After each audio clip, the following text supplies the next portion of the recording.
Chamber Soloists have recorded Helix on their CD, Koribus, and they have performed it.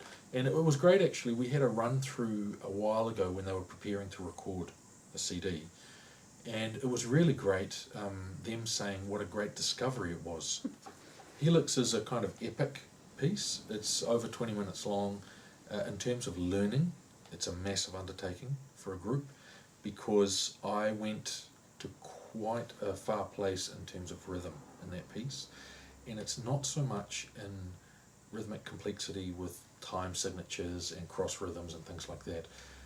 But what I had been doing prior to writing Helix is I had transcribed a lot of folk music, because I really wanted to understand when a folk clarinetist does their thing, or a violinist does their thing from Bulgaria or from Greece or from Turkey or from Egypt. What are they actually doing? Why, to my ears, is that so amazing? What is it exactly? What's the magic there? What are the mysteries? The only way you can figure that out as a contemporary composer, because it doesn't exist anymore, only in recordings, is you have to write it out. You have to figure out what it is that's actually being done. And so I did quite a bit of that, and I figured out a whole bunch of things.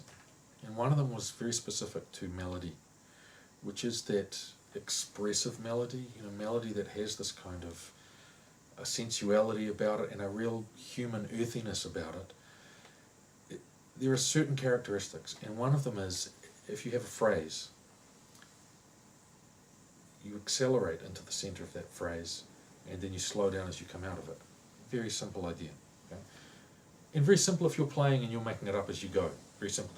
Because the percussion section behind you just keeps the groove going, and you kind of slow down, speed up, slow down, and you're back with the percussion group again, you're back in time. But how to do that with the score and give it to somebody that has to read, how do you do that? And so I worked out a whole lot of that, and have used it in Helix. And so what you get, because from the listener's point of view, this is all irrelevant, who cares? What matters is what you hear. And you don't have to know or be able to tell any of this. And I would much prefer that you never think about this stuff when you're listening. What I would prefer is that you feel the tonality, as an emotional state. You feel the rhythm kind of making your physical body react, and you follow the melody in such a way that you can kind of feel like you might sing that.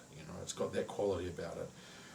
So it's all kind of irrelevant from the point of view of the listener, this technical stuff, but I'm explaining it. So the thing is that I worked all this out, some of all of this out, and this idea of the leaning into the center of a phrase and coming out of it, to write that out as notation requires a lot of practice to learn.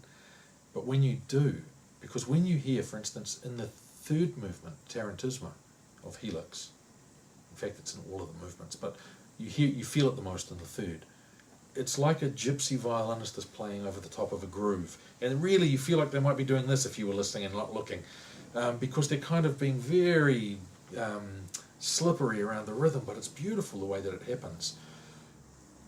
And so it's a particular kind of experience that you have when you hear this piece. So that's one dimension to it.